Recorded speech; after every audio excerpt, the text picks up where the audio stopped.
La fenêtre de transfert du Real Madrid est désormais fermée, et les choix de la direction divisent les supporters du club royal. Selon The Athletic, le club a pris la décision de clore son mercato estival, une décision qui suscite des préoccupations au sein de l'équipe technique, notamment chez Carlo Ancelotti. Cet été, le Real Madrid n'a enregistré que 2 nouvelles recrues, Kylian Mbappé et Endrick. Bien que ces signatures soient prestigieuses et aient suscité beaucoup d'enthousiasme parmi les fans, Ancelotti avait exprimé le besoin urgent d'un renfort défensif pour compenser les absences potentielles et éviter de devoir repositionner des joueurs comme Aurélien Tchouaméni en défense centrale. Le milieu de terrain français a déjà démontré sa polyvalence, mais le risque de le voir évoluer à un poste qui n'est pas le sien pourrait nuire à la stabilité de l'équipe, notamment dans les matchs décisifs où chaque erreur défensive peut coûter cher. Ancelotti a partagé ses inquiétudes avec la direction concernant la profondeur de son effectif. Avec le Real Madrid engagé dans cette compétition cette saison, la charge de travail sera considérable et la gestion de l'effectif sera cruciale pour maintenir un niveau de performance élevé. Le staff technique craint que les joueurs actuels ne soient pas capables de supporter cette pression sans un renfort adéquat, en particulier dans les secteurs où les blessures peuvent survenir de manière imprévisible. Ancelotti a toujours prôné l'importance d'une équipe bien équilibrée et d'une rotation efficace pour maintenir la performance tout au long de la saison. Le départ de Nacho et la blessure persistante de David Alaba ont accentué le besoin d'un nouveau défenseur central, mais le club n'a pas réussi à répondre à cette demande. Les discussions pour renforcer la défense se sont avérées infructueuses, ce qui pourrait poser problème au cours de la saison, surtout face à des adversaires redoutables en Ligue des Champions et en championnat. Selon The Athletic, Florentino Pérez, président du club de la Casablanca, a déclaré que le mercato estival du Real Madrid était clos. Cela signifie qu'il n'y aura plus de nouvelles recrues pour renforcer la défense centrale, comme Ancelotti l'avait souhaité. Le club mise sur le retour de David Alaba et estime que l'entraîneur italien peut se débrouiller avec l'effectif actuel, riche en joueurs polyvalents. Cependant, cette stratégie comporte des risques, notamment en cas de nouvelles blessures ou de méformes prolongées de certains joueurs clés. Les supporters sont partagés sur cette décision, certains faisant confiance à la vision de Pérez et d'autres exprimant des doutes quant à la capacité de l'équipe à rester compétitive sur tous les fronts avec un effectif aussi limité en défense. L'un des échecs notables du Real Madrid durant ce mercato a été la tentative de recruter Léni Yoro, un jeune défenseur prometteur du LOSC. Malgré l'intérêt sérieux du club espagnol, Yoro a finalement choisi de rejoindre Manchester United, préférant l'offre des Red Devils à celle du Real Madrid. Cette décision a été un coup dur pour Ancelotti, qui espérait renforcer sa défense avec ce jeune talent et offrir une alternative solide en cas d'absence prolongée de ses titulaires habituels. Le Real Madrid a également exploré d'autres options pour renforcer sa défense, mais sans succès. Parmi les cibles, Aymeric Laporte a été mentionné, mais Al Nassr a refusé de vendre le défenseur espagnol, fermant ainsi une autre porte potentielle pour le club madrilène. Cette situation a placé Ancelotti dans une position délicate, car il avait besoin d'un joueur d'expérience pour solidifier sa ligne défensive, surtout face aux attaques des meilleures équipes européennes. De plus, des discussions ont eu lieu concernant Mats Hummels, mais elles n'ont pas abouti non plus. Florentino Pérez reste convaincu que l'équipe actuelle est suffisamment compétitive pour rivaliser sur tous les fronts. Il estime que les joueurs en place ont les capacités nécessaires pour atteindre les objectifs fixés, ce qui pourrait expliquer le choix de ne pas investir davantage dans le secteur défensif. Cependant, cette confiance placée dans l'effectif actuel pourrait se révéler un pari risqué si les résultats ne suivent pas. Alors que la saison commence, les supporters du Real Madrid sont inquiets de cette décision. La pression est forte sur Ancelotti, qui devra composer avec un effectif qu'il n'a pas souhaité dans son intégralité. Le défi sera de maintenir la cohésion et la performance de l'équipe tout en gérant les risques liés à un manque de profondeur dans le secteur défensif. Les premiers matchs de la saison seront scrutés de près pour voir comment l'équipe s'adapte à ses choix. Si le Real Madrid parvient à surmonter ces défis, cela pourrait renforcer la confiance de la direction dans sa stratégie actuelle.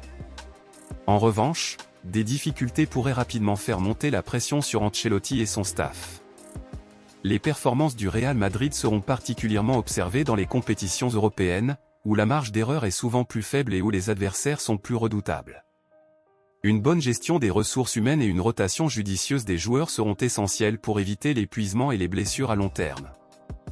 Ancelotti devra faire preuve d'ingéniosité pour tirer le meilleur parti de chaque joueur et s'assurer que l'équipe reste compétitive tout au long de la saison. La Guinée a connu un tournoi de football catastrophique aux JO Paris 2024. Après 2 défaites lors des 2 premières journées, les Guinéens se sont lourdement inclinés 3-0 contre les États-Unis ce mardi. Malgré une volonté affichée de réaliser un meilleur tournoi olympique, l'équipe de Kaba Diawara n'a pas existé dans le groupe A. Dernier du groupe après les 2 premières journées, les Guinéens n'ont rien pu faire lors du 3e match de poule ce mardi. Dès le début de la partie, les Américains ont pris les commandes avec l'ouverture du score de Djordje Mihailovic à la 14e minute. À la 31e minute, Kevin Paredes a doublé la mise pour les États-Unis avant la pause. Malgré la volonté de marquer et de réduire l'écart, les Guinéens n'ont pas trouvé la faille devant les buts adverses.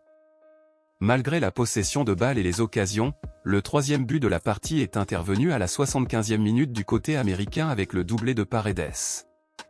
Avec ce 3e but, les espoirs de la Guinée se sont envolés et ils n'ont plus existé jusqu'au coup de sifflet final. Grâce à cette large victoire, les États-Unis se qualifient pour les quarts de finale en tant que 2e du groupe A derrière la France avec 6 points. Du côté de la Guinée, la moisson aura été dure dans ces JO Paris 2024 avec 0 points récoltés en 3 matchs.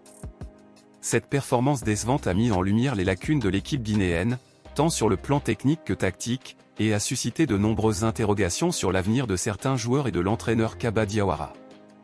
Ce mardi, l'équipe de France a validé sa qualification pour les quarts de finale des Jeux Olympiques de Paris 2024 en dominant la Nouvelle-Zélande, 3-0, à Marseille. Ce match, joué dans une belle ambiance au Vélodrome, a permis aux Bleus de montrer leur force et leur cohésion, des atouts précieux avant d'affronter l'Argentine. Dès le coup d'envoi, les Français ont affiché leur intention de prendre le contrôle du jeu. Ryan Cherki, sur une bonne percée, s'est rapidement procuré la première occasion de la partie avec un tir repoussé par le gardien néo-zélandais, Paulsen. Les Bleus, dominateurs, ont poussé pour ouvrir le score. Mateta, sur une belle ouverture de Le Penant, a croisé trop sa frappe et a manqué de peu l'occasion d'inaugurer le tableau d'affichage. Après un cafouillage de la défense néo-zélandaise, Mateta ne s'est pas laissé abattre et, cette fois-ci, a réglé la mire avec un tir piqué pour ouvrir le score à la 19e minute. Au retour des vestiaires, les Bleus sont revenus avec de bonnes intentions, déterminés à faire le break. Cherki, toujours aussi remuant, a continué de créer des différences. À force de dominer, l'équipe de France a doublé la mise grâce à Doué à la 71e minute. En démonstration, les Français ont profité des largesses adverses pour enfoncer le clou avec une frappe au premier poteau à la 74e minute. Cette performance a non seulement assuré leur place en quart de finale, mais a également boosté le moral des joueurs et du staff technique, qui voient en ces résultats la confirmation de la solidité de leur préparation et de leur stratégie de jeu. Avec cette victoire, l'équipe de France a parfaitement géré la phase de groupe, réalisant un carton plein, 3-0 contre les États-Unis, 1-0 face à la Guinée, puis 3-0 contre la Nouvelle-Zélande.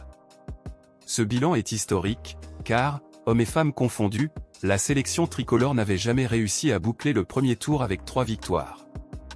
Cette performance exceptionnelle augure de très bonnes choses pour le groupe de Thierry Henry avant de défier l'Argentine vendredi en quart de finale des JO. Les Bleus, portés par leur dynamique positive, devront cependant rester vigilants face à une équipe argentine toujours redoutable sur la scène internationale. La rencontre contre l'Argentine s'annonce comme un véritable choc, avec 2 équipes qui ont montré de belles choses durant cette compétition. Les Français devront faire preuve de détermination et de solidarité pour espérer poursuivre leur parcours vers une médaille d'or. Le rôle de Thierry Henry sera crucial dans la gestion de la pression et des attentes autour de cette confrontation. Ses choix tactiques et la manière dont il motivera ses joueurs pourraient faire la différence dans ce match aux enjeux élevés.